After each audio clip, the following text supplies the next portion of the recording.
This particular unit right here is the original. This is the one Hal invented almost 40 years ago. It's called our Type 1A Model 17 300-pound rated ladder.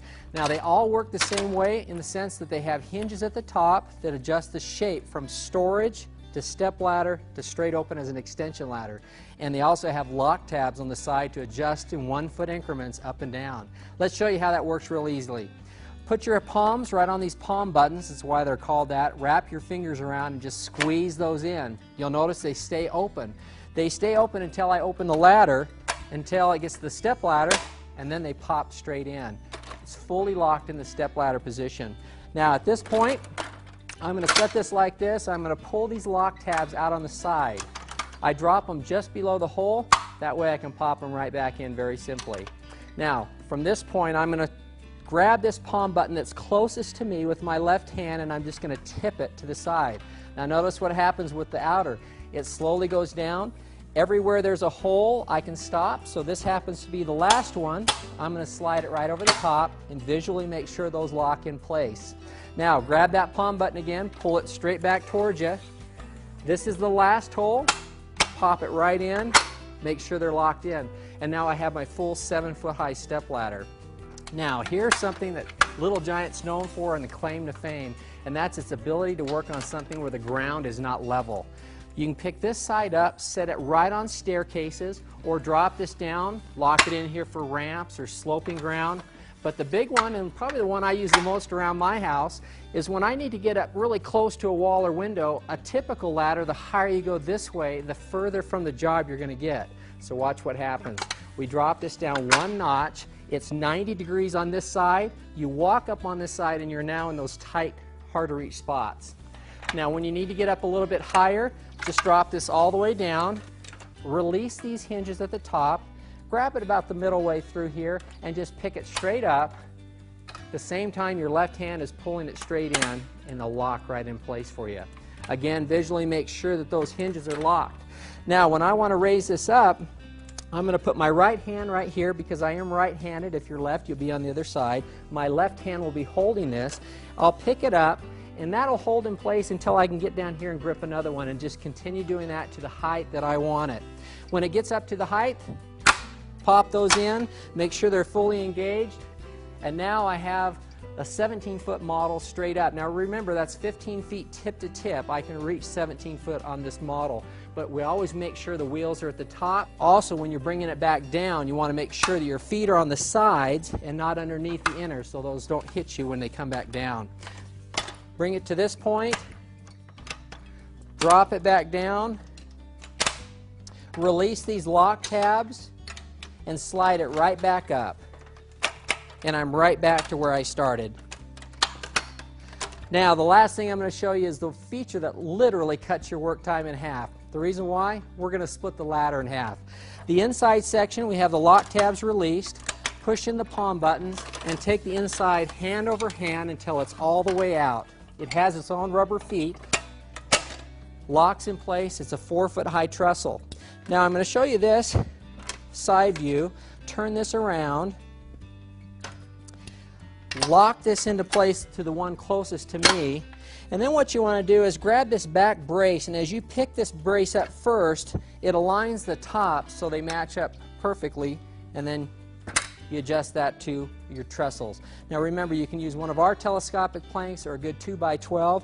1 foot, 2, and 3 is the highest you can go on a Little Giants. The 4-foot, you can put a plank across as a workbench, but we don't recommend you stand at that height. Now, here's the challenge. This has a hinge at the top that keeps it from spreading or closing on you. This one doesn't. So as you go to move these from place to place, you have to worry about these legs coming together. So Little Giant made an accessory 35 years ago called the work platform. It has these fork ears that go right in between here, fold straight down. So now when I go to move this trestle, I don't have to worry about it coming apart. Now when you get ready to put this back together, let me show you 2 ways. One, if you're used to working with Little Giants, and one if you're not. First way is I take this back together, slide it right down the middle, and let that go all the way down. Now let me show you the easiest way to do it. When this is set apart like this, I'll take one of these sections. You can lean it against a wall. I'll lean it against myself on this. Tip the ladder on its side, and then just slide it right up that way. Do the exact same thing on this side. Slide that right on up. Lock these back in place. And we're right back to where we started. Now, I did show you the work platform, and it is considered the best accessory ever made for a ladder, and I'm going to show you why. Sometimes you're having to balance on rungs, so what we do is we design this to hold 375 pounds.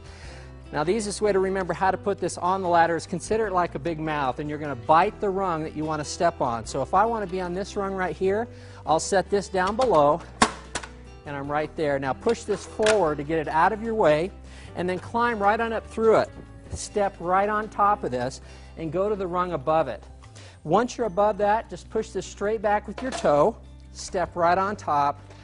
This is the most comfortable way you'll ever stand on a ladder again. The reason why is my feet are on something nice and secure, but I want you to notice where the direction of your body is. I'm facing the job, now I have two hands to get it done. When you're done, climb back up here, push this back in with your toe, and use it as a step to walk straight down through. This will fit on top, but remember, it's only designed for paint, tools, and equipment up on top. The highest you can use this on any of our ladders is 3 rungs down, so you'd be right here at the 3rd rung from the top. Now, where do you put that when you're all finished? Well, it's been designed to fit right inside the ladder itself. And the way we do that is we grab it by the handle here, and this tiny little lip will fit on the 2nd rung on the bottom. Put it in there like this, close it on up, it locks right in place, and that's how you'll store and transport. This is probably the easiest you'll ever carry a 17-foot ladder inside of a house. Now remember, we make this in a Type 1A, which this model is. It's a 300-pound rated ladder. We make it in a 1AA, which is 375 pounds, and we also make it in a Type 1, 250 pounds. We're really proud of our little giants, and we hope you enjoy working with them. In the final section of this presentation, we're going to take a look at some do's and don'ts of ladder safety. Let's assume you've chosen the right ladder, adjusted the height or configuration if necessary, inspected it for any mechanical problems, and now you're ready to get to work. Check for overhead clearance and ensure there are no live electrical wires. Wear shoes with clean, non-skid soles. Set the ladder on a firm, level surface so it won't shift or sway. Never place it on slippery surfaces. On soft ground, use a board at least 6 inches wide under the legs to keep them from sinking. Extension ladders must be placed so that they lean at a 75-degree angle. If a steeper angle is used, the ladder may tip back when you climb on it. And if the ladder is placed too far out, the feet may slip out. An easy way to determine the right slope is to use a 4-to-1 ratio between the length of the ladder and the setback of the base. For example, a 12-foot ladder must be set back 3 feet to be safe. Both rails of an extension ladder must be fully supported with at least 18 inches of extra space on either side. Extension ladders have a front side and back side and should never be climbed from the back side. Keep your body centered on the ladder while working and leave one hand on the ladder whenever possible. As a general rule, keep your belt buckle between the rails to prevent losing your balance and never overreach.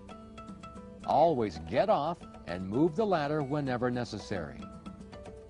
Tying off the ladder at the top or staking the legs can offer a higher level of protection when the ladder will be in one place for some time.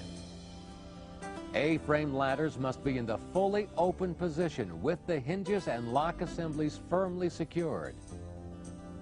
Always face the ladder when you climb, and never jump off a ladder or skip any rungs.